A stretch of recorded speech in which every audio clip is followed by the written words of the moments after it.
Hey, Andy. What's up? What's the difference between a vacuum cleaner and a lawyer on a motorcycle? I don't know. A vacuum cleaner has the dirt bag on the inside.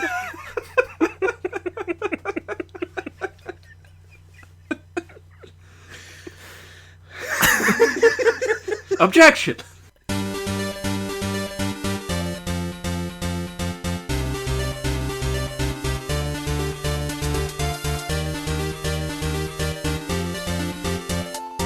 Welcome to NOCLIP. I'm Chad Reynolds. I'm Andy Kinnick.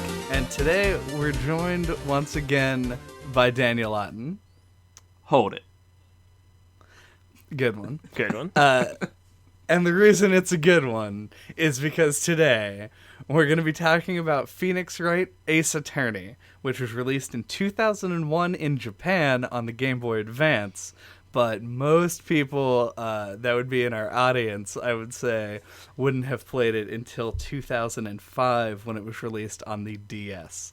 The game is developed and published by Capcom. It is sort of like...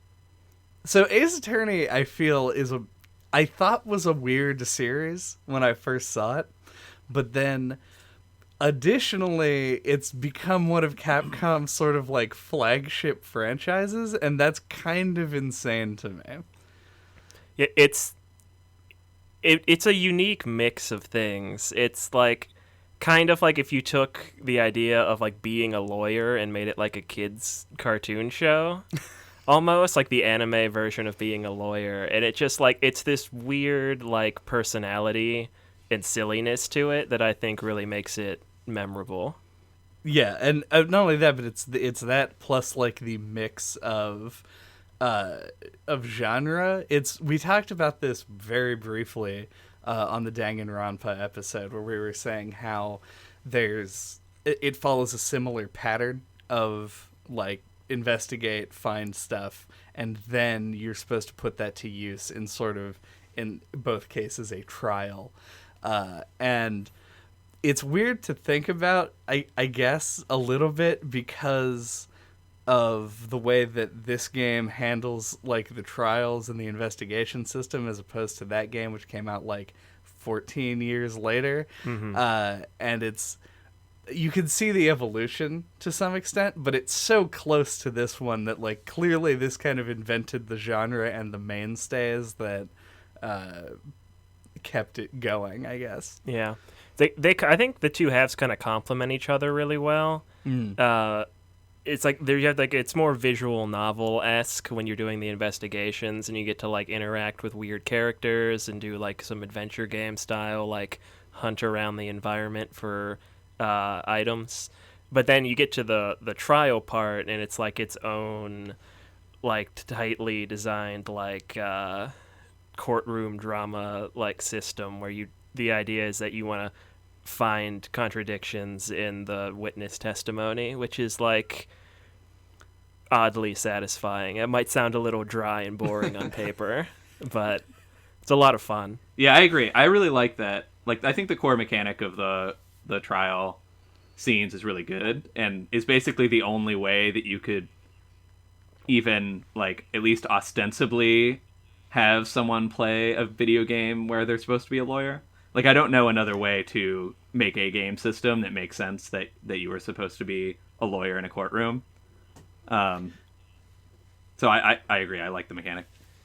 Yeah, I think the key point there is lawyer in a courtroom, because like really the existence of a lawyer most of the time is not what a lot of people would refer to as like a good thing. Flashy. Yeah, a good. Like nobody sits down and is like, I want to play a game where I like draft documents. Well, speak for yourself. I mean, okay, I mean, some people really enjoy that. But can I actually add before we get too far? I listened to the last episode, and as I do to all of them, and I really liked the anonymous tease of having an actual lawyer on the show. Then immediately after, my only thought was how disappointed everyone is going to be that it's just me again.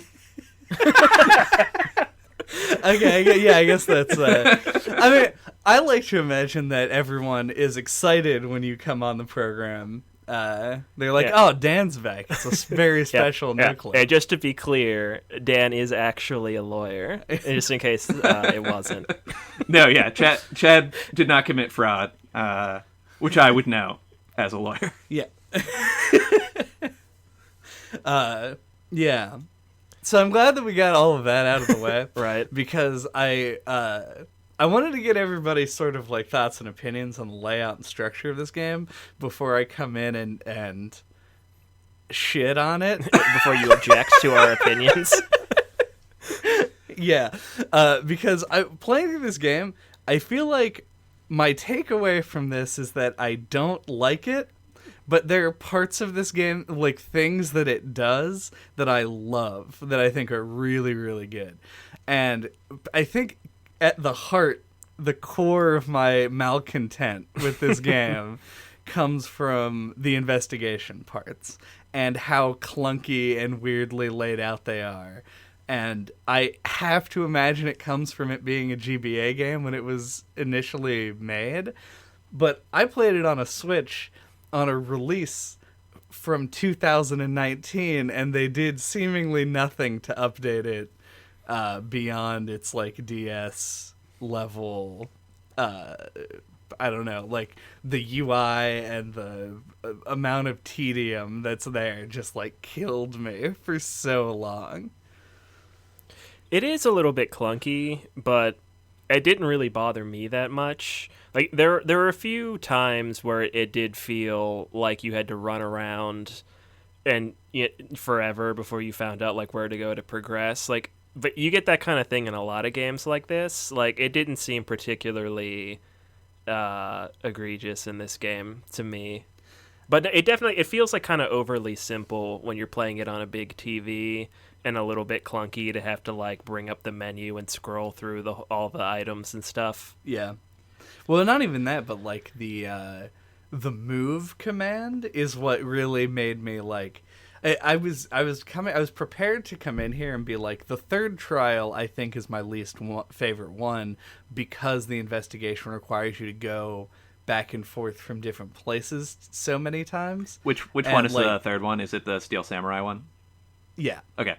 So yeah, and that's important to note, because what the issue with that is that you start in this like central area in the guard station, and then you can go one direction that cuts you off from then jumping to the other places on the map. Yeah. And I was like irritated with it because I kept having to go from place to place, and there's a point where you were talking to the producer and the director, and they were on opposite ends of the studio, so you had to keep like moving back to over here, and then move back to over here, and exhaust the dialogue, and then come back, and then exhaust the dialogue, and then go back, and then exhaust the dialogue, and it was driving me fucking insane. But then I got to the fourth trial, and it was the same shit again. This time with a link. And I don't know, like it got to the point where when I wasn't in the trials, I didn't want to be playing the game. I have a similar view, although I don't think as deeply held. I think the investigations are the worst part of this game. When I was in the investigations, I was mostly just looking forward to the trial part. I think like some of it is enjoyable. I think some of the humor is fun. Like a lot of the characters are fun, even outside of the trial parts. But the UI is quite bad and like strangely designed. And I think the move, I like completely agree with you about the move aspects. It was really annoying, especially when you had kind of like lost your way and you weren't sure what you were supposed to do next. To just move from like one screen to another. And to have to move like 3 screens to get to the one you want to get to felt unnecessary. And I also thought so I understand that the last trial was not in the original release of the game, right? Because you get a credit scene and then the last trial. So like that trial introduces some new mechanics that you use on the investigation screens, But on all the other trials, I felt that there wasn't... Basically, all you wanted to do was find a person to talk to that had new stuff to say to you. And the actual, like, moving your cursor over the screen to examine stuff was very rarely significant. And it felt like it should be an important mechanic, and it really wasn't. And so, like, I would get to a new scene, and, like, on the one hand, I can put my cursor over, like, 8 new things and get some text about them.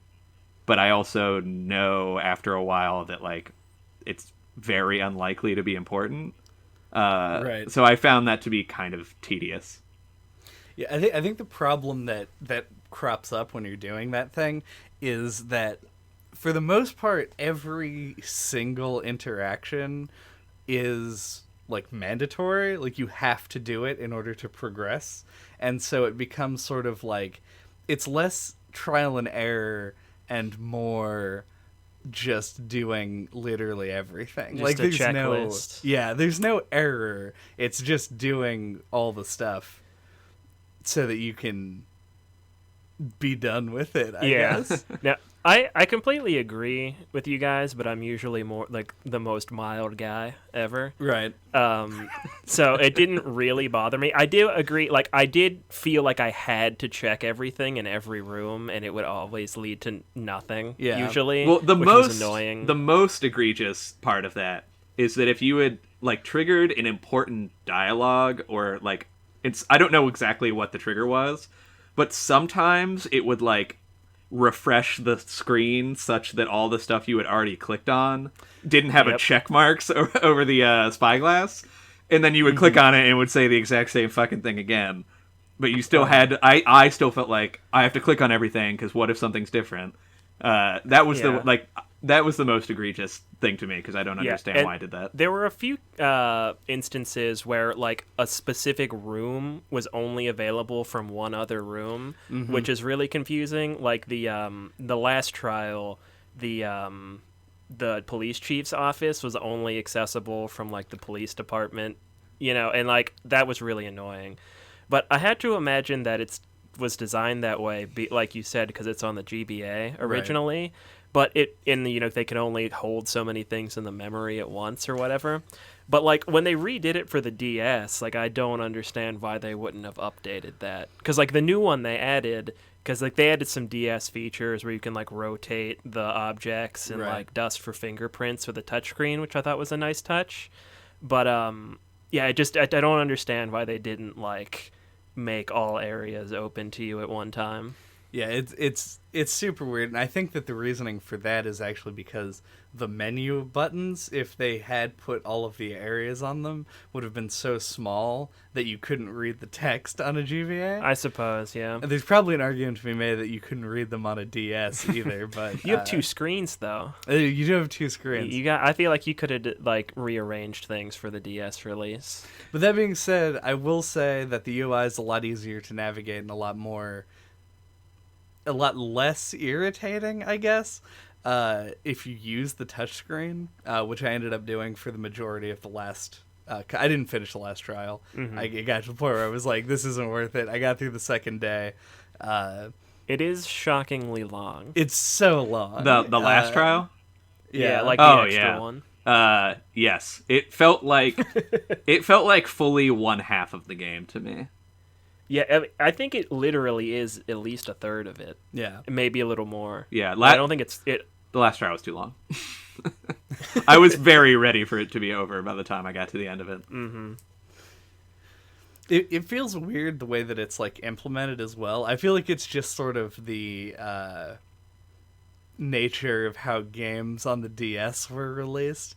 But, like, they couldn't have, like, put out Phoenix Wright and then been like, and here's Phoenix Wright, the DLC. Right, it's like an expansion, though. Yeah, it feels like it's it's like an X-Pack. Like, it's literally like a whole big chunk that people would pay additional money for if they were really into it. Mm-hmm. So it is weird. What did this game look like on the DS? Like, for this Switch release, I mean, I played it on Switch, too. Did they, like, do new visual artwork for it? I mean, it looks really good on the Switch, and I played it, like, on my television on the Switch, and Right. it's a very good looking game. I assume that it was not that high resolution and good looking on the DS. No, yeah, they've like remastered it basically for I think this was originally like a PC port that they did this for. I'm not positive because I played this game. I played the first like a third of this on the 3DS several years ago, and it looks really good, but the Switch version is just a little bit more crisp. I think just because the resolution got turned up. But I imagine that they updated the visuals for the 3DS. Yeah, like the original version looks basically the same, but it's just like pixelated. So I don't know if they created this original artwork and then had to basically like bit crunch it to be on the GBA or how exactly they did it. But like if you can imagine this art in like 240p and pixelated, that's kind of what it looks like on the GBA. Yeah. Did you play it on the? Sorry, gotcha. I was just gonna say, just take this art, blow it up like 4 times to like really remove all of the crispness from it, and then take a picture of it from a mile away. That's what it looks like on the Game Boy Advance. You played this on the Switch, right, Andy? Yeah, I did. What do you think of the? Go ahead. I was just gonna say I've just seen images of what it looks like. What do you think originally of the artwork in this game? I feel like for me it's a big part of why I enjoyed it to the extent that I did. Yeah, I have some notes on it, or I feel like when you look at the art, it has like this charm to it. Like I compared it to a cartoon already. Like it's all very heightened, and all the characters are very like flamboyant and wearing these like very loud outfits. But like it really, when I look at it, I kind of see like the work that went into it. Like this game was made on like a really cheap budget originally. Mm-hmm. And so they really, like, you can tell that they had to, like, maximize all the stuff that they made.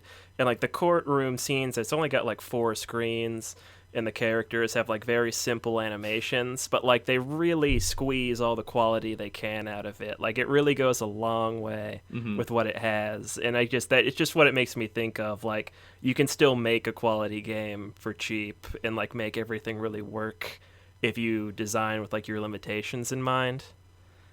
Like, that's just kind of what it makes me think about. I love that all the characters, like, had basically one pose.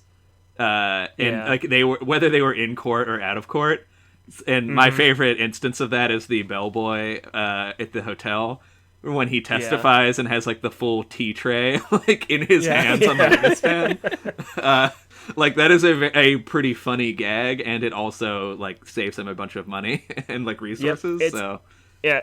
It's like when it's in motion, you kind of don't even notice it, or like in that case, it's just funny. Mm-hmm. Like it's really smart how they like capitalize on that stuff. Yeah, I think. Man, I'm really trying here. I think that the characters are really well designed characters. I think that's why it works so well, because the designs themselves are expressive enough. Like when you, we're gonna ignore the first scene with the like dumpy lawyer like the Asian guy, who just is like hunched over and sweating because like that feels like really obvious. But if you just compare Phoenix to Edgeworth, like Edgeworth's character design is so much more ostentatious. It gives off the, like, you look at the character design, you say, this is going to be, like, a confident guy, and that's how they play him throughout the whole thing. And I think that is, like, part of the strength. Mm-hmm. And even, like, I don't know, most of the characters, I want to say, are that way. And without getting too far into SJW territory here, I felt like they did a good job in the first trial, where they have... What the fuck her name is? Mia? No. Maya? No. Oh, the girlfriend? No, the pink lady.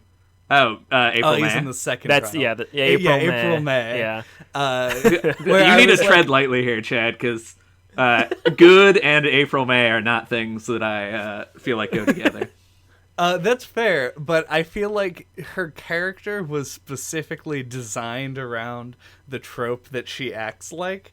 and it's like supposed to give you insight into like how she's going to behave and what you should say to her, whereas when every other female character in the entire story looks exactly the same, What? I think that's the point where it crossed the line. I mean, they didn't all do the cat pose thing, but like everything is very like hyper. They all look like from Danganronpa, the Haruhi Suzumiya character. Oh, Miyu. Miyu, yeah. I don't know if I agree with that. You got like the old woman at the movie studio. Yeah, you have Old Bag. And you've got... whose name is Old Bag. So I feel like I don't need to defend that. Lotta Heart. The afro at the lake. Oh, right. I mean, there are a lot of like sexual looking characters because it's like because the even anime Maya, tropes. when she like channels Mia, is just the same character but with huge unbuttoned. boobs. Yeah, like it's that really stood out to me as like really weird. Yeah, it's like it's you know that super like strange. 12-year-old character, or not that young, She's but like 17. Yeah, 17-year-old character that's been following you around. Now she's her sister, and she looks exactly the same, but she's taller and has big boobs. Yeah, I mean, I don't have that much interesting to say about it, and like it doesn't make me hate this game, but it is pretty misogynistic. Like, there aren't many female characters that are interesting in any way, and a lot of them have like basically one dimension that is offensive in some way. So I mean, a lot of the male characters do too, though. That's true. Yeah. But like, I agree. I think that is part of why the characters work. Yeah. Is that they are very simple and easy to understand. Archetypal. But there's some of them that are supposed to play bigger roles. The one that got to me, and I think I was just at like my absolute breaking point when the character was introduced, was the lunch lady. Oh yeah. Yeah, the cough up queen. Yeah, I can't remember her actual the name. character that the localization team could not figure out. Yeah. Yeah, the last trial did kind of feel like it was addressing that by introducing like the new teenage assistant character and her older sister as well. They Right. felt like more like fleshed out characters. Yeah, I think because presumably at the time they had already been working on the sequel to Ace Attorney, and I think that just like the additional experience and the time that had passed, they'd really gotten more of a handle on how to write things. My problem with that character, Which one? with the cough up queen. Oh yeah. Can someone explain to me what that means? No, I Okay. don't know. Like, I think she was in a detective, and she would get her like people she was questioning to cough up the information. Okay, that makes sense. Not a strong, strong nickname, but No, not really.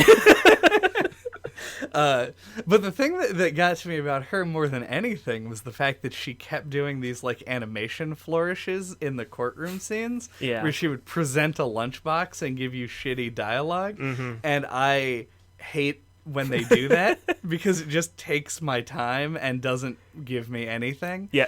And I think the point that I quit, like when I said I'm done with this game, is when they introduced the like the police chief character who would repeatedly do this thing where he would would pause. and it would just be you could I do loved that. nothing about it. And I was like, and I just like put it in sleep mode and I set it down. And I was like, do I really want to continue with this? And I decided no and changed to doing something else. I should have guessed that the Chief Gant's like speech Yeah. pattern would be a huge problem for you. I thought it was a pretty funny joke. Yeah, actually, the lunchbox thing, the fact that they kept doing it, it became funny to me. Because I like, hated just, like the every lunchbox time, thing. yeah, she just like every time she just always would be like, and then she'd present it to you, and like I was never expecting it, and it just kind of became funny to me. I think the key thing with it is that the not only does the dialogue repeat, but also the animations and all of the flourishes repeat every time that you go through like a round of cross-examination, or when you do if you do the same push on, or press, whatever, on the same like track, it'll do the exact same animation every time. And there were even some like end of cross-examination restart dialogues that I felt like took like 7,000 years for some reason. The game was not shy about wasting your time, and it grew to irk me over the course of the game. I think the game goes on a bit too long, and like by the time you're on the last two, like they go on for a long time, and those things start to like stand out more and more. Yeah, I don't know if I needed the last trial at all, to be honest. I mean, I was like pretty pleased with the game, although it had some flaws after the first credit roll. And I mean, I played all the way through the last trial, and like the new mechanics introduced are kind of cool, but I'm not sure like it actually made the game better as a whole. Yeah, I think it's just like we were saying earlier, it's meant to be like an expansion. Like if you really liked Phoenix Wright, here's more of it.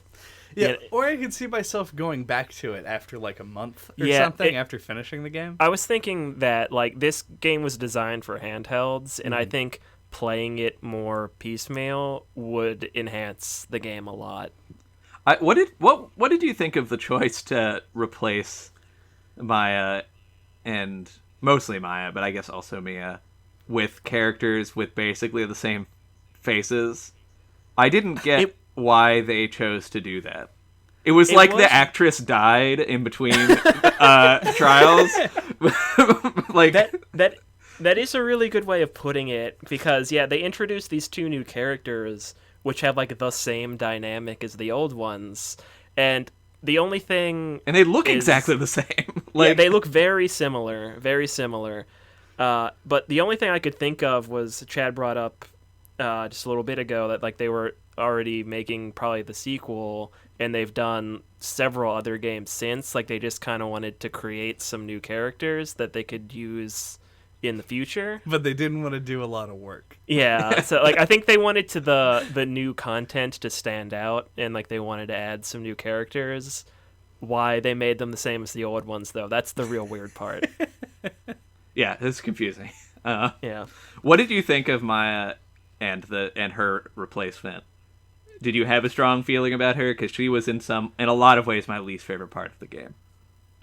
I think I just have a soft spot for companion characters. A lot of people find them annoying, but like I liked that there was someone for Phoenix to play off of. Yeah, I don't know. I'm of two minds. The first is it feels like Doctor Who. Like I got a real Who vibe when they replaced her with a new girl. I was like, this is exactly what Doctor Who does, where they have the person Phoenix who's a lawyer and a human being, and yet for some reason needs like a surrogate character so that we don't think that he's like some kind of sociopath. Yeah. Which is weird, because I feel like Phoenix Wright is written like fairly well. But I also appreciate the fact that there are some questions that the audience wouldn't know the answer to, but Phoenix does, that Maya can stand in to ask. But I think there are probably other ways to do it. Yeah. Part of being a lawyer is knowing the answer and leading people to it. And I feel like they were like, well, fuck that, though. Let's just have Maya step in. She acts as like a hint system, too, if you go back to the she office. Does. Although not very helpful. No. Like, if you've done like anything, you've already done the stuff that she suggested, so... Mm-hmm. I like the idea of having a companion character. Like, that's not my issue with her. I just didn't like the way they wrote her as a character. I felt like she was just always shouting at me. Like, in a game that is just text-based, I still felt like, okay, stop yelling. And so, I just felt like it was too much. And, like, she interrupted stuff. It's part of the real heart of the problem is, like, the investigations in the way it's designed mechanically. Because she would interject on like a lot of stuff you click on and stuff, and that just like grinded on me after a while because I was doing like a lot of clicking around. It's like, okay, I've seen this before.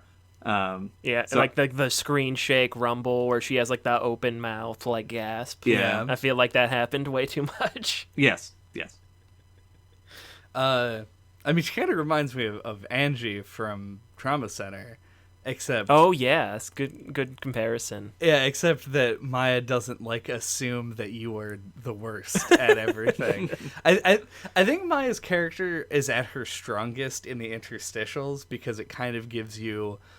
I think the character is meant to sort of represent, like, the pulse of the city. Like, she explains what's going on to you as if you were there. Like, you're supposed to understand the environment around these crimes so that you can make better decisions based on that.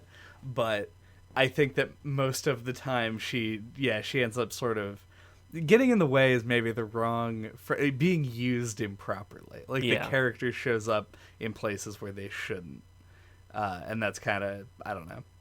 It just seems weird. Mm-hmm. Also, she really leans into one of the worst parts of this game, which is the fact that the spirit medium thing is entirely unnecessary. It doesn't go anywhere. Yeah. The casual acceptance of ghosts in the Phoenix Wright world is very interesting. Like, everyone just seems to be very at peace with the idea that ghosts exist. Well, that ghosts exist and can theoretically, like, also do things. Like, they can talk to people at the very least. And it's a game about the law, which I feel like doesn't meld well with supernatural phenomena. Not really. Now, it is weird because, like, it seems to just be common knowledge to everybody that in the SL9 case, a spirit medium was used to figure out who the murderer was. And it's like, why don't they do that in, like, every trial ever if that works in this universe? Police have, like, in real life... There is like are documented cases of police like trying to use psychics. I don't think there's any evidence that like it is effective. Right. But it's not insane.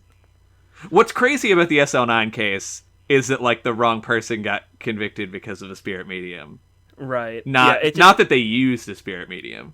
Right. Now, it just in the game it feels like it's given this kind of credibility that it probably shouldn't.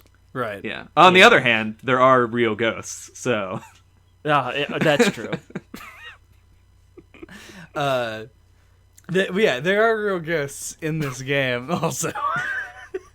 And I think what's even stranger, though, about that SL9 case and the way that it eventually is resolved, like in the story, is that yes, the wrong person is the wrong person is convicted, but it like they tie it into the narrative in such a way that it like doesn't seem that bad, which also is weird because they convict the wrong person and then the reason is because the prosecuting attorney was this particularly dickhole guy who also was the one who committed the murder. Like... Or like a separate murder immediately afterwards. So it's like, well, at least we got him now. It feels really like tonally out of place in a weird way. They'll like selectively brush things like that to the side a lot. Mm-hmm. Where like when you stop and think about it after you've put the game down, you're like, wait a minute. Like so many things that happened in that trial probably are very like illegal. Well, I have a lot of thoughts on this. Well, yeah, I'm sure that that stands out to you like huge. Yeah. Well, it stood out, like, even to me, who has, like, a very cursory understanding of legal proceedings, when they brought in the fourth trial, they start talking about, like, the law, like, the rules of evidence. And I was like, I love now? Yeah. Like, now is when you bring that up? Like, as a lawyer, Dan. Yes. Is it not your job to... bring evidence in just sort of like in your pockets and then pull it out to surprise the opposition? That's how courts are decided, right? Is whoever has the most surprising in their pockets. Okay. Yeah. Let me like preface, since we're gonna get into. I mean, I definitely think it's fun to talk about the legal procedure and in the Phoenix Wright universe, but I will say, first off, I've seen like some videos on YouTube and stuff of like, you know, a real lawyer plays Phoenix Wright, blah blah blah. And like Janelle and I watched one of them, and the lawyer's like, "Oh well, like this is wrong, blah blah blah." I don't think that's that interesting because, like, first off, it is like it's a video game and it has to do trials in a way that fit with video game mechanics. Like, of course, it is not going to be completely accurate. Right. Nobody would want to play a video game that was just like a life simulator for a criminal trial. But like even more significantly, this was a game made in Japan originally and then localized for the US, right? Yeah. So like this isn't even purporting really to represent like the American criminal justice system. So like, for example, when this, I didn't know this, like on my own, I did some research about the Japanese criminal system. Like they have a very interesting system in place now since 2009. But when this game came out in 2001, they did not have jury trials for criminal trials. So like the fact there's no jury in this game is actually not really an inaccuracy. Right. But on the other hand, this game is not an accurate representation of either the Japanese or American criminal justice systems. And in fact, I'm pretty sure it takes place in like a horrible dystopia where like there are no due process protections for criminals. The prosecutors run the police department. And if they're unhappy with the police, they just like cut their salaries, which I thought was hysterical. And like it's like borderline paramilitary. Like all the prosecutors have like epaulets and like medals and stuff. So I'm pretty sure like my takeaway from the trial system at Phoenix Wright was like this is like a dystopian world where trials are super unfair. And can only last for 3 days. Exactly, right. Like there's the presumption of innocence doesn't exist, which is like which is almost played for laughs, I feel like. Like cuz sometimes the judge will be like, "Well, like this witness seems super like not credible and just lied about like 5 different things. But you haven't conclusively proven that what he said isn't true. So, like, I guess he's guilty unless you can prove something else." Like, they're guilty until proven innocent. Yeah, they really are. The thing that like kills me about it is that like the way that they sort of portray prosecutors as golden gods in this case is there are these situations where like multiple times, I think there's examples of it in every single case, where you will be like, I'm going to cross-examine the witness, and then you ask a question of the witness, and like the prosecutor and the judge and everyone in the courtroom just like throw up their hands and are like, why? Why does it matter? Yeah. just kill him already. There's like we could do a whole podcast on just this subject, but like even like me who knows barely anything about how an actual like murder trial would go about, like you like immediately like start leading the witness and like things that everyone knows you're not supposed to do, and also you interfere with active crime scenes constantly. Yeah, and they encourage you to do it. And it's like it just got me thinking. I wanted to ask you specifically, like, what like the investigation and research process is for a lawyer in reality. So, like, I mean, that's one part of this that isn't. I mean, I'm not a criminal defense attorney. I do, right. For the listeners at home, and probably for you guys, since you've never asked me about what I do. I feel like I express interest all the time in your jobs, and well, that's all right. That was Dan, everybody. We're gonna do the rest of this podcast alone. No, so I do like corporate litigation, so I am like in trial work, but it is not criminal trials. But so it wouldn't be totally out of the ordinary for like a criminal defense attorney to do their own investigating. Like, as a criminal defense attorney, you would interview witnesses. You would like take depositions in advance of trial, which like weirdly this game calls certain things depositions that are not like a deposition is like it's basically sworn testimony like you're in a courtroom, but it is taken before the trial. And the point of a deposition is to ask a witness questions under oath so that when they testify in trial, if they like contradict what they said, you can impeach them with what they said at their deposition. And it's also the idea is like it's not supposed to be a surprise what they say at their trial. But like it's really the way that evidence is treated in this game that like departs from reality. Like you wouldn't show up at a crime scene and the detective would be like, hey, like we found this really important evidence, but like you can't look at it. Like, that's only for the prosecutor to look at. And you wouldn't like really go. Want you to be the underdog here. You wouldn't go interfere with a crime scene. Like you wouldn't go to the crime scene and like fuck around with evidence. No, like that certainly would not happen. Well, because there were scenes even where like in the last trial when the fucking cowboy man is like Marshall. Yeah, Marshall is like, oh, I guess you can do this thing, and then you go and you find that note in the trunk, and like even the side character is like, oh, you better take that before he sees it. Yeah.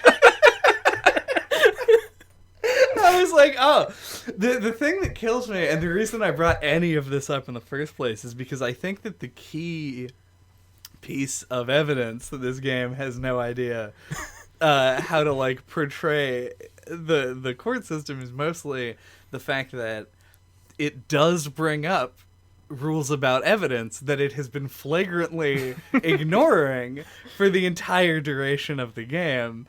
And that's like the one bit where it's like, okay, it's just consistent when it feels like it. And I don't necessarily think it detracts that much, but it does make the logical reasoning that you're supposed to be putting into each case a little bit harder to perform because you don't know what it is the game expects you to like understand.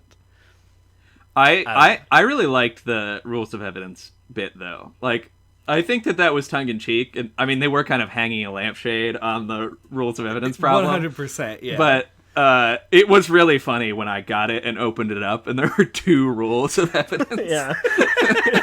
Evidence for dummies. Yeah. Well, they even like play Phoenix off as if he's like never heard of it. Yeah. He's like, yeah, of course there's 2 rules of evidence. It's another similarity to Trauma Center, where he starts out like completely incompetent. I find that to be endearing about Phoenix as a character, though. Like, yeah, he's like so incompetent, especially early on.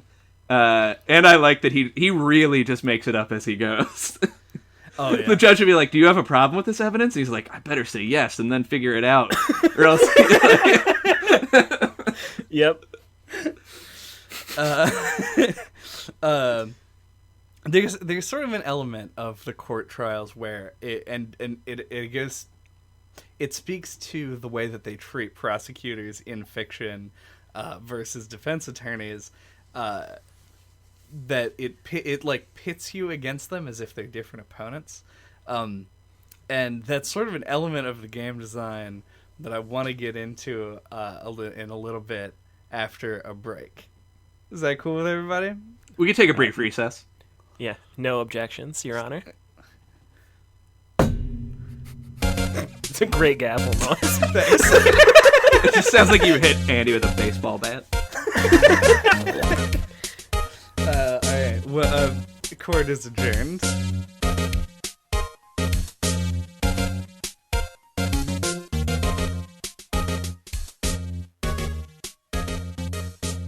One thing I wanted to talk about, and I don't necessarily know if this is going to lead into a big discussion, but it was a detail that I really enjoyed.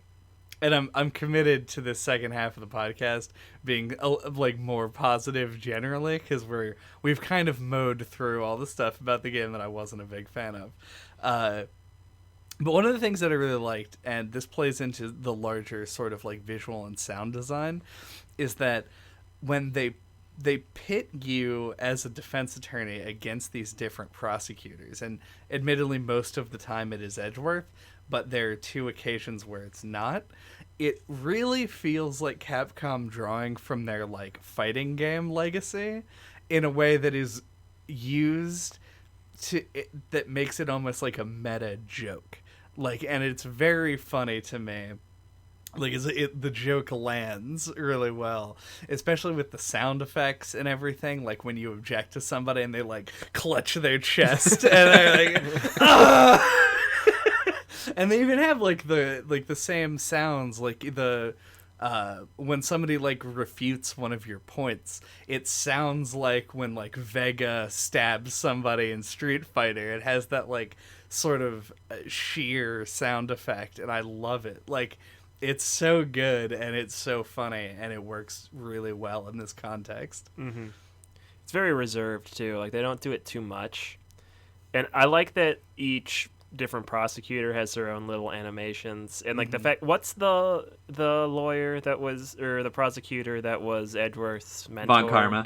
Von Karma. He's the funniest by far. Oh yeah, there was so much build up to him. Yeah, the fact that his objection sound effect is pitched down, like, is hysterical. Objection. Like, it's a monster.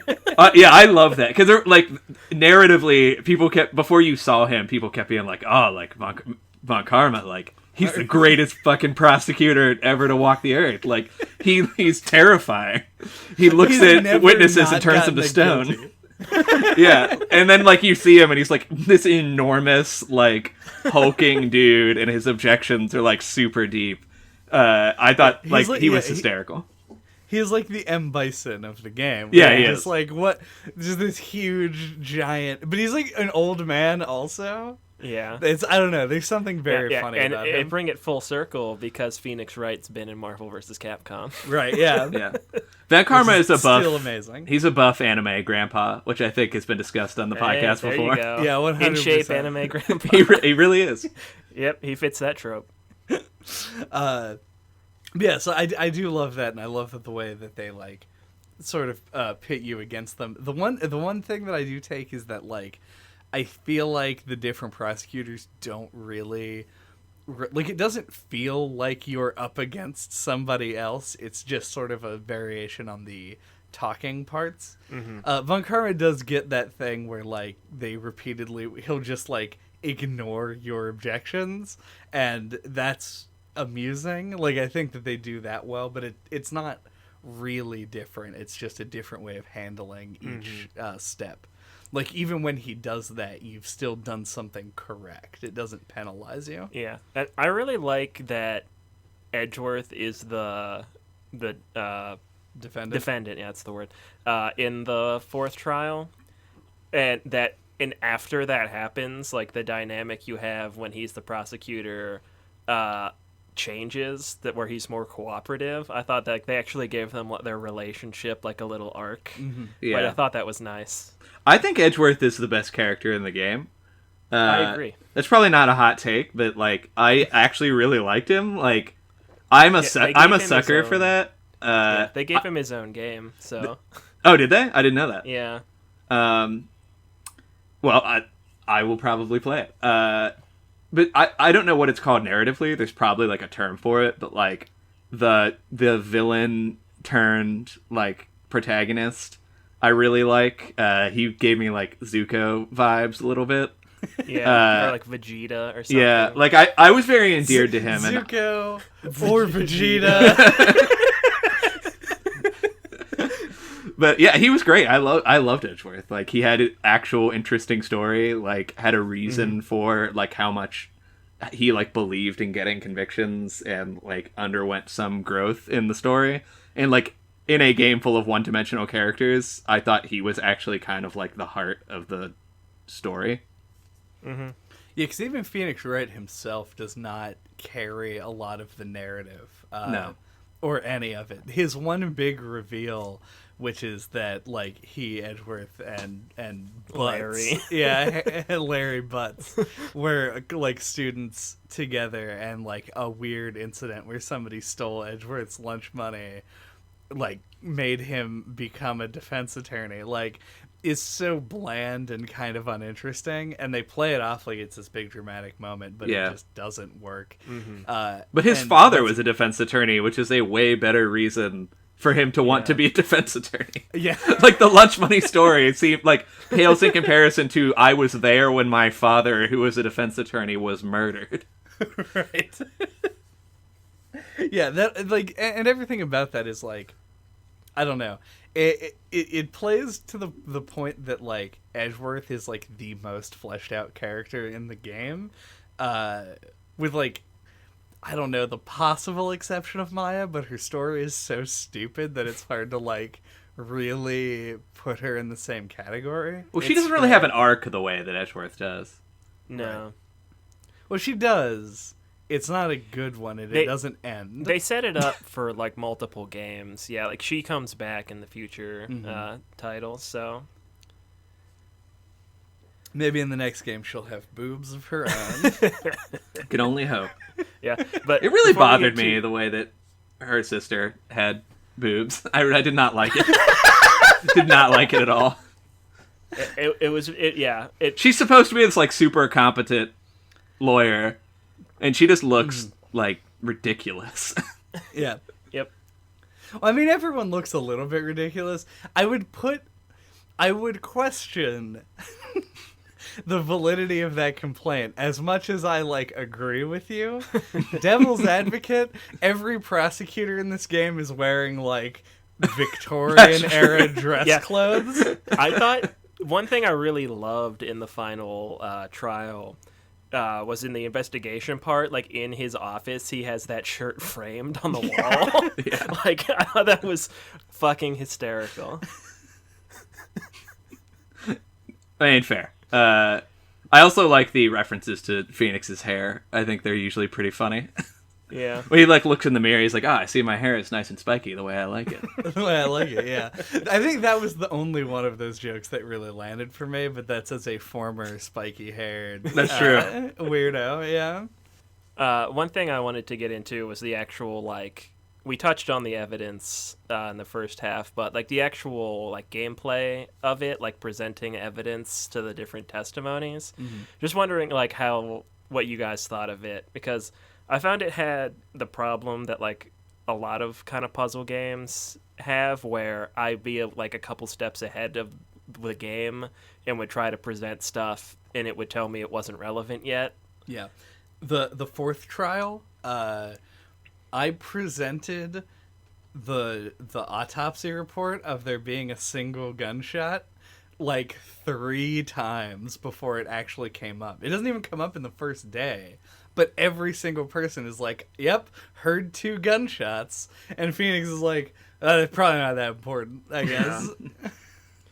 Yeah, that kind of bugged me, especially when they have, like, it makes sense to have a system to where you can't answer wrong, like, indefinitely, but, like, that felt really harsh sometimes to me, where it felt like a lot of evidence was relevant.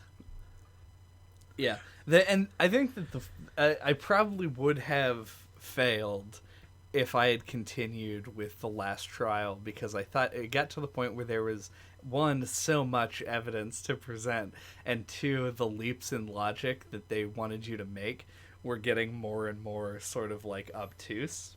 Mm-hmm. That it became like, even in the first day of the trial, where most of the stuff that you're doing, it just involves pressing on the correct statements. Mm-hmm. If you do some of those out of order, it just doesn't accept it, and you have to do it again. It feels like a combination lock. Yeah. And it's like it ignores that you already know things. And I found that to be a bit problematic. I feel like when this game scales up its difficulty, it goes in a weird direction that it probably shouldn't. Yeah. I agree with that. I thought the last trial was the worst designed from the perspective of presenting evidence at the trial. For the most part, in all the other trials, I thought it was handled pretty well. Like, there are some inflection points where more than one piece of evidence will get you like the good result. Mm-hmm. So, like, it's there were only a couple times where I felt like it was a little cheap that I didn't like get the right answer. For the most part, I thought it was good. I thought there should have been some penalty for pressing on. It kind of feels like it. Like, at first, it doesn't seem like it's going to be as important as it is. You can press on every statement, and it doesn't hurt you. And then it just goes back to the beginning of their testimony. If you didn't, like, present evidence on something that you were supposed to. Which, like, as a mechanic, that kind of robs it of something that makes it interesting when, like, okay, new witness testimony, I'm just going to press on every statement, and then I'll, like, go back and present evidence. Right. And they kind of tell you to do it at the beginning. Like, it's like, oh, when Mia couldn't get an objection, she would just press them until she did. Yeah. And that... All good lawyers. Yeah, of course. But, like, I don't know. I felt like in the trial with Von Karma, I felt like pressing should penalize you. Like, through the entire game, presenting incorrect evidence deals 2 bars of damage, reputational damage to you. I feel like with Von Karma, pressing should deal 1 if you don't get new information out of it. Yeah, I agree with that. It would have made him seem... It would have, like, provided some stakes to the idea that he is, like, this amazing prosecutor, and that he, like, by reputation or whatever, like, has such an in with the judge that, like, he's gonna tell the judge this is bullshit, and the judge will penalize you if you, like, pressed on something gratuitously. So I totally agree. I think that would have been a great, like, mechanical wrinkle. Yeah, and, like, the way it's tutorialized, like, they present it as, like, a thing you should only do sometimes, when in reality you end up just doing it on everything. And there are times where the game will, like, push back on you for it, where, like, they'll, like, whoever it is, whether it's Edgeworth or Von Karma, will, like, be like, hey, well, you quit pressing the witness on this and that, and it seems like a thing you shouldn't be doing, but then there's no penalty. It's like feels like mixed messaging. Yeah. It bleeds into that point I was making earlier about the fact that like, it seems like everyone just sort of, like, wonders why you're asking the witness questions. It gives it a really negative feeling about asking things when, like, you don't feel like the statement's important. But half the time, like, the thing that you're supposed to press on to get more information is something that is, like, seemingly innocuous. And, like, I don't know, part of me thinks, like, maybe that's good, but then the rest of me says, no, that's bad, because it's just wasting your time. It's not doing anything. If you have to press on every statement to get all the information that you need, they shouldn't have the press option. They should just give you that information. Yeah. They need to make it more impactful to do, and I think in order to do that, it has to have some weight behind it, which is robbed from the rest of the systems. It definitely feels like it should, like, incentivize you to actually think about what statements you press on, and yeah, I don't know if I could come up with a good way to do that without making it too hard, because, you know, it can be... Yeah. I do think that that's, like, that would reflect, like, choices that, like, a real lawyer in a courtroom would have to make to some extent. Like, you only have so much time with a witness, and, like, it is true that a judge might, like, get impatient with your questioning if it seemed like you were asking about things that weren't relevant, or you were, like, harassing the witness. So I do think it would be justified to impose a penalty for pressing, like, at an inappropriate time. I agree that it would be kind of hard to implement mechanically.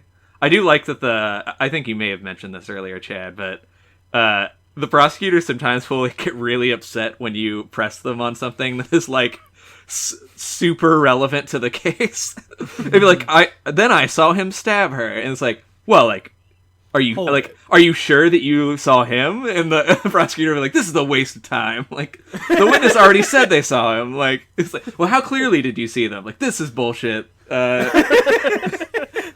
It feels like they object to those kinds of statements, like, always. Yeah. When you're trying to, like, ask for details about those kinds of statements, they always give you shit for it.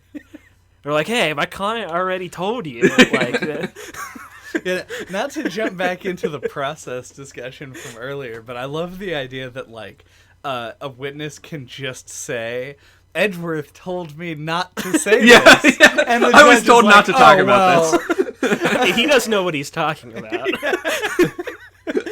Also, we haven't really mentioned the judge, but, like, I found the judge being an idiot, although very, like, an obvious joke, was kept being funny. Yeah, no, the judge was a really affable character. Like, I agree. Everything that he did was really, Like up until the last trial where he's like the lunch lady panders to him with like the food things, and it just goes on and on and on, and I'm like I get it. Like he likes eating the caviar. I love caviar. That's cool, dude. Like whatever. Let me get back to the game. So this is a miscellaneous point, but since we went back to the process thing briefly, I just want to mention that in this world, the statute of limitations for murder is 15 years, which is very short. Like in real life, there is no statute of limitations for murder. That would make sense. Yeah, exactly. It's one of those. Murder's one of those things, you know. I mean, at some point, you should just be able to move on. Yeah. One thing, I wanted to call out a specific thing while we're talking about mechanics and all that, that I really loved in the final trial, which was the video evidence with the dancing mascot thing. I liked being presented a video that you had to like rewind and fast forward through to like find different things within. I thought that added a cool extra layer that felt like worthy of being added in like the expansion or whatever you want to call it. I like that a lot too, although it was jarring to see like somebody moving animated. Like it almost kind of made it feel a little bit like scary. Yeah, like to be watching it, and then here comes the murderer. Well, it also had the Paranormal Activity oscillating fan. Exactly, yeah. It was going back and forth. I don't know if you got to that, Chad, but I didn't. I thought that was pretty good. For the audience, the reference made there was to Paranormal Activity 3. A still good movie. A still good movie where they put a camera on an oscillating fan, and it's the single greatest innovation in terror in the history of you get some mankind. similarly good tension in this by like you not being able to see them, the confrontation happen. But I thought that was really great. And and the other things that they added, like dusting for prints and being able to like rotate the objects, like a Resident Evil type thing. I thought all those fit really well, and it felt like I originally didn't know this came out on the Game Boy Advance. Like I thought this was just a DS series. I also didn't realize because that's when we got it, was on the DS here in America. But but I was like, when I got to those parts, I was like, why hasn't the game had this stuff up till now? And because it was originally developed for the Game Boy is why, but I just thought that stuff was really cool. Yeah, the stuff like rotating evidence and not evidence that spins, like being able to move the evidence. Yeah. Record player and the evidence. Yeah. And dusting for prints, spraying the luminol, like things like that were added specifically to take advantage of the touchscreen. Yep. Which is why they added them. So that's the explanation for it. But I think most of it was good. I just think they could have been more sparing with some of it. Yeah, it's like because they were only doing the one trial, they felt like they needed to shove it in as much as possible. Exactly. Yeah. I felt like the dusting for prints mechanic was the only one that I could pretty much take or leave. It felt like a very DS, like, blow on the microphone, blow away the powder. Like, doing it on the Switch, it just felt like a kind of time waster. It was annoying, because, like, having to actually, like, move the cursor around and, like, put the dusting stuff on there was really annoying. Well, how did you blow it away? Because there's no microphone on You just push a button. You press, it takes away, like, everything. Yeah, it gets rid of everything, and it's awkward to do with a joystick. Because like you have to like get the whole like radius of the fingerprint, and if you're missing like a little spot, that's impossible to see. Yeah, so you just have to like go over the whole area with it before you blow it away to make sure you get all of it. But well, that's good. Yeah, it just I feel like that would have been fun on the DS, so I'll give it a pass. We did talk about The World Ends With You and how whenever I had to one of the pins that required you to say things, I just kind of shouted at the DS. So yeah, it'd be less like, oh, hold on, I'm dusting for prints. You just yell at the camera. Microphone. My supersonic voice will blow away.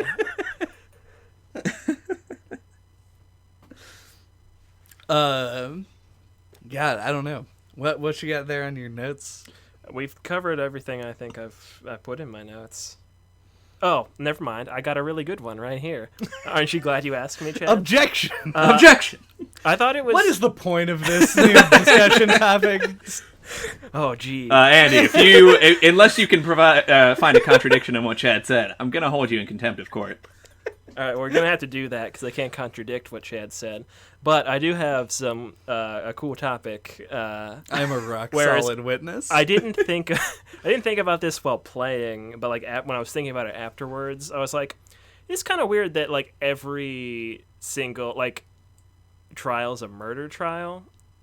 Like I thought it could have been interesting to like start off on a trial that maybe like was seemingly more mundane, and then have like a murder be revealed or something. Like do like a difference in kind. Yeah, like when you're investigating, like you'd like find out that there was a murder case. Mm-hmm.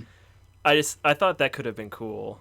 Or to do like a heist or like burglary or something. I agree. I hadn't thought about that, but yeah, like I think that would be really cool. Thinking about it later, but I think that would have been like really interesting. Yeah, I think I agree, and actually I wouldn't have even necessarily wanted it to be something that became a murder trial. I just thought you could do like a subversion. Yeah, I just like having any other thing to like focus on. I mean, I understand like the appeal of murder, not the act of murder. Objection. I'll cut. You just start sweating profusely, as all characters do in Phoenix Wright when they're uncomfortable. Yeah. Well, fold it. You say that you like murder. I will amend my testimony. Judge, let's review the audio. I also love that, like, whenever somebody is revealed to have lied about something, they're like, okay, testify again, and this time tell the truth. Yeah. This time, don't commit perjury this time. That would be bad. You just get off with a slap on the wrist for perjury. But no, while I understand the appeal of like basing the trials on murder because they're a lot more like clean cut, and dramatic and all that. Yeah, it makes sense. But I would have liked to have seen just some variation on it. But I also get that they were working with 4 trials, and it was like if they did like the first one was like petty larceny, it'd be like, well, I guess we'll just spend a little bit of time on this. Yeah, I mean, it could have been even cool to like. I like the idea of doing a heist a lot. Like, it could have been cool to like escalate it each time. It's like a bigger thing, and the last one was a murder trial. Or you could do two murder trials, and then like a heist, and then the last one's a murder trial. Like, I don't think that. I think that totally works. Yeah. I also thought it would be fun, and I was actually kind of surprised that they didn't do this, if one of your clients was actually guilty. Like, there's a couple of different ways you can go with that. Like, you could present evidence and, like, find enough contradictions that they get declared not guilty, and then you later find out that they actually did commit the crime. Or, like, you do the best you can and they still get convicted because they actually were guilty. Like, I think that's totally doable in the context of like the mechanics and stuff, and I was kind of surprised they didn't go that route. Yeah, I kind of like that latter idea better. Like, you present like an unwinnable case, like no matter what you do. Mm-hmm. I think once again they're working with 4 trials, and also like, and there's been a lot of sequels, so like we don't know if they've done some of this stuff in since. Yeah, this is coming from a position of only knowing like the contents of the first game. Yeah, it's just like a hindsight thing. Yeah, but from that context, like a weirdly unfettered context, these are things that I imagine people would also have talked about when this game came out initially.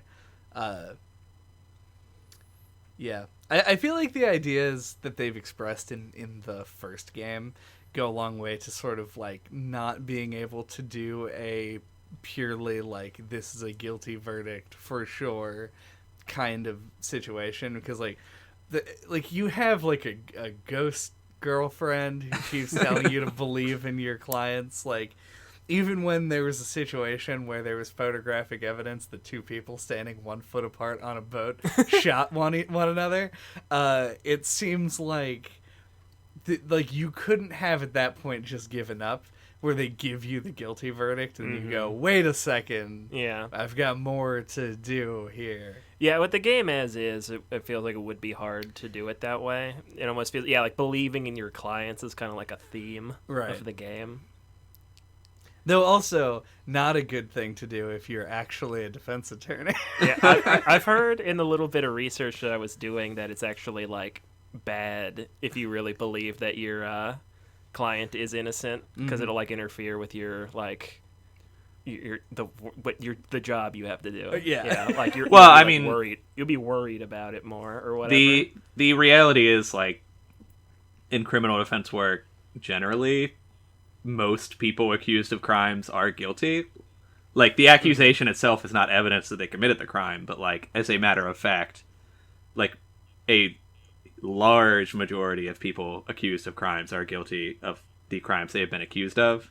So, like, if you do criminal defense work, like, it is very rare. In fact, like, you could go your whole career as, like, a public defender and only have, like, a few people that you felt like were, like, truly innocent of, like, the crime they were accused of. Like, they might be overcharged, or, like, there's a million other ways they could be treated unfairly. But, like, most people aren't, like, just completely innocent, like, in that line of work, so... Yeah, I think it's that, and like coming at it from both the perspective of a computer scientist and also from the perspective of somebody who's looking at this as a game, like the idea of trying to build a case for somebody is similar to building code, where you have to assume that something is going to fail so that you can, like, you have to try and break it so that you can then bulwark against that, like, same attack. So, like, from the perspective of an attorney in a video game where your goal is to prove innocent, you yourself want to think, like, what is it that makes this person look guilty, and then go, like, reverse engineer it from there. Yeah. And actually, like, I mean, we talked about this a little bit with, like, the presumption of innocence, but Phoenix Wright usually does more than enough to get someone declared not guilty in real life, by, like, completely poking holes in all of the prosecution's evidence. But unfortunately, in this world, he has to, like, conclusively prove that they didn't do it. No, I mean, you're right. There's, like, literally within the first couple of trials, there are multiple instances where, like, the very first thing that the very first witness presents is just an object completely falsehood. Wrong. Yeah, and usually, like, the first day ends by you, like, completely blowing that out of the water. Right. And then it's like, oh, right now we've got our foot in the door. Yeah. Also, how often would you say, referring to the first case in the game, that the person who committed the murder would testify as a witness? Most cases, I feel like. Yeah. I feel like you'd be incentivized to stay away from the court if you were the one who committed the murder. You would think so. And we're not a suspect. Well, I mean, in real life, you would be, like, subpoenaed to testify if you were a witness, so it wouldn't be his choice. The witnesses in this game seem to have a lot of leeway over what they can, like, choose to testify about and not testify about, though. This is true. And his name is Frank Sawit, so obviously he's gonna do it. That humor, this game at times was very funny. And I thought the writing, although a little uneven, was mostly good. The name gags did nothing for me. And I don't know if you guys like them, but I thought Harry Butts, Detective Goodman, Frank Saw It, like, that I thought was, like, sophomoric and stupid. Every single one of those landed for me 100%. See, there were a couple of... That doesn't surprise me at all. There were a couple of them that I liked, but most of them seemed like so far over the top that it felt like a parody of itself. Harry Butts especially, I hated. Well, it's Larry Butts. Or, yeah, Larry, whatever. Might as well be Harry Butts. Right. Okay. So, yes, and let me be perfectly clear. Every one of them was immensely stupid.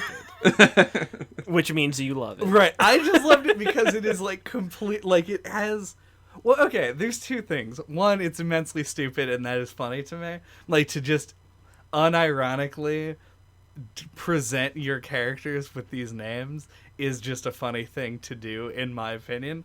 The other thing, though, is that it makes the character names really easy to remember in the moment. Yeah. And, like, almost no other game would be not serious enough to, like, do this, even though it might actually be helpful in some ways. Like, this is why comic book characters all have Peter Parker, Warren Worthington. See, I feel like you could do it in a way that's less over the top than this. Like, you could give them, like, pun names even, but just be a little bit more clever about it. Sure.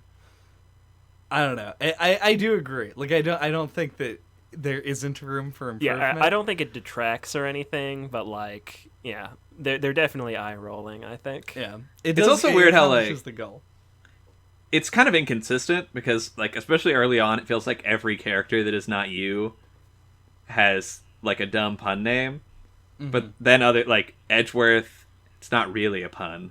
Like, Chief Gant is not a pun name. Like, I don't know. It seems kind of uneven. Yeah, well, I agree. And I think the more important characters, the ones that aren't supposed to be... the ones who are supposed to be taken seriously, like, narratively... don't get these goofy names, and it's for that reason. Like, even Von Karma, which while it is a loaded name, is not in itself like a straight joke. It's not like Prosecutor Badman. Yeah. I thought that one worked, Von Karma. Yeah, Von Karma. It sounds imposing too, like as it is supposed to. While I did not like a lot of the names, I really loved the, like, music cues for the characters. I thought that was, like, one of the game's strengths. The music was, like, good and memorable and, like, funny. Jake Marshall's, like, Western theme was really funny. Gant's, like, cathedral organ was really funny. So I enjoyed that a lot. Yeah, I think the music carries a lot of weight in this game. Like, it really establishes, like, the atmosphere in the courtroom and the drama. And like you said, it presents, like, funny moments. Like, that Western theme got me every time. Yes. I thought that was very amusing. But yeah, like, I think the music, like the objection theme, like that makes that feel so good. Yeah. When you fire back and it starts playing that music. Mm-hmm. Yeah, it does a lot in this game, I think, to really elevate it. Yeah, I think the music... The only point I want to bring up against it, really, is I think all the music is really good. I think it's usually used really well. It's, once again, falls into that investigating category, where hearing, like, trying to go from place to place and hearing, like, spurts of music every once in a while gets really irritating. And, like, the theme that they use for, like, the lighthearted thing, like, those scenarios, the ones that play when, like, Larry's around or when April May is introduced, are, like, that song really wears on you because it is so, like, snappy and upbeat, and like, you hear it for so long and it just gets a little irritating. But other than that, yeah, I agree with everything. The objection theme is a huge, like, success as far as using music to drive a feeling. Well, we did just talk about music, which usually is the harbinger of the end. That is true a lot of the time. Yeah.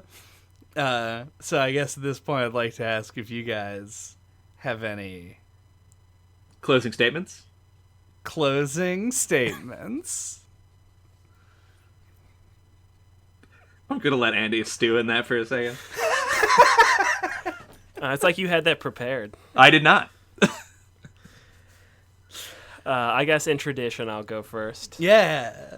I like this game a lot. It was a lot sillier than I expected, as we've just been talking about. A lot of, like, the character names and things, I thought maybe went a little bit too far. But on the whole, like, this game is incredibly charming, and it's just got like a certain quality to it. It went a little too long. I think it's the biggest thing against it. But like I kind of felt obligated to like plow through the whole ending all at once, for the podcast, so that like negatively like kind of colored my opinion on the end. But overall, like I'm definitely interested in playing the others. It'll probably be a long time before I get around to it, but I mean, I enjoyed my time with it a lot. I will follow up because I agree with basically everything you just said, and that was my experience with it too. I think this is a flawed but really enjoyable game. Like, I did find it to be really charming. I like the artwork a lot. I think the writing, like I said, it's uneven but mostly good. It's a funny game. The music is great. It's like a good sensory experience of playing this. And the mechanics, at least with the trial, are really good.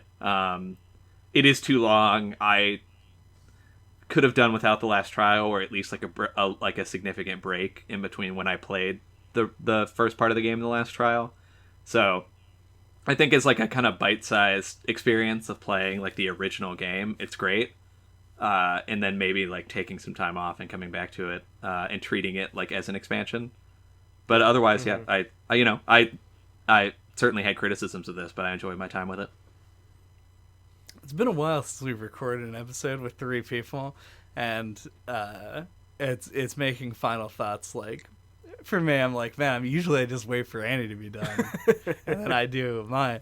I liked this game a little bit. Raves Chad Rutherman. Another back of the box quote.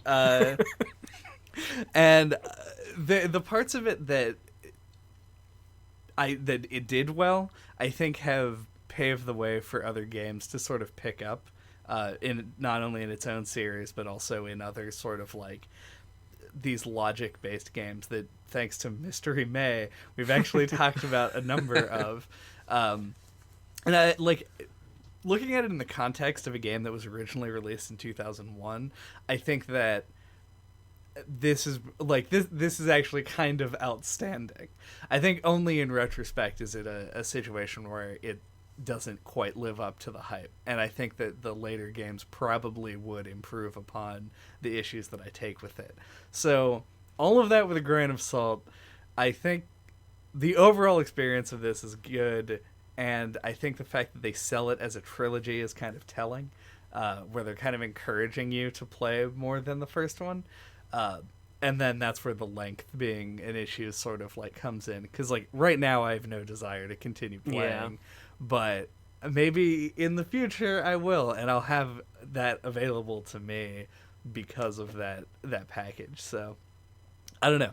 I'm really glad that we did it. I'm glad that we are talking about it now, and I think that it probably has earned its spot as one of Capcom's like flagship series at this point.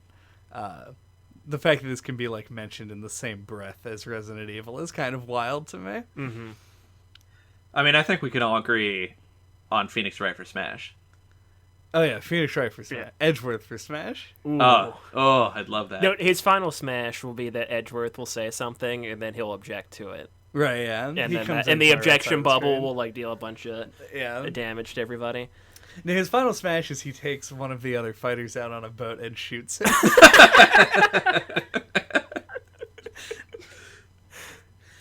Thank you for listening to NOCLIP this week. What are we talking about next time? Next time, we're going to be kicking off the Halloween month proper.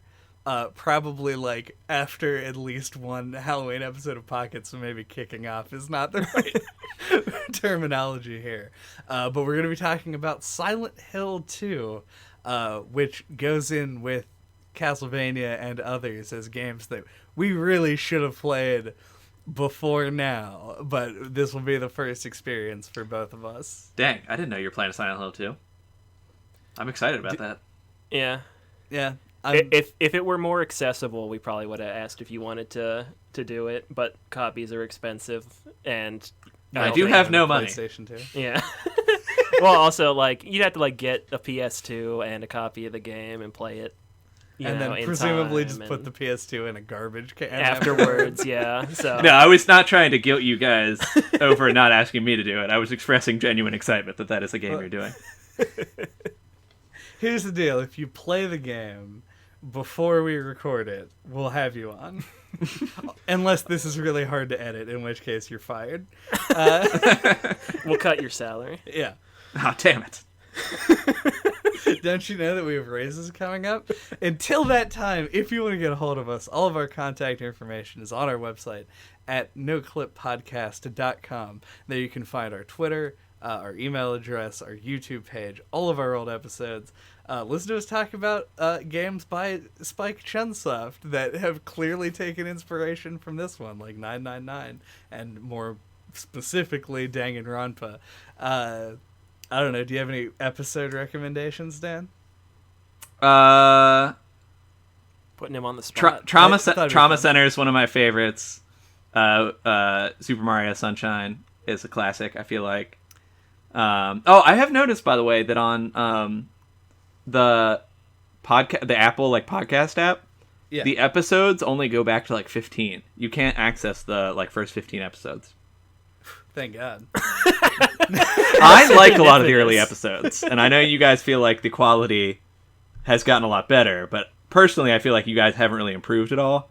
I like a lot of the early ones, so you guys smash that like button. Yeah, be sure to object to other people's comments in the comment section. Yeah, okay. Mini game. The first person to post a comment on the YouTube video is the witness, and then whoever's the second person, or just anyone who replies to that, can poke holes in their testimony, and then somebody can respond to that and explain why that's irrelevant bullshit, Right. and that you should be penalized. You can cross-examine that subscribe button. That's quite enough.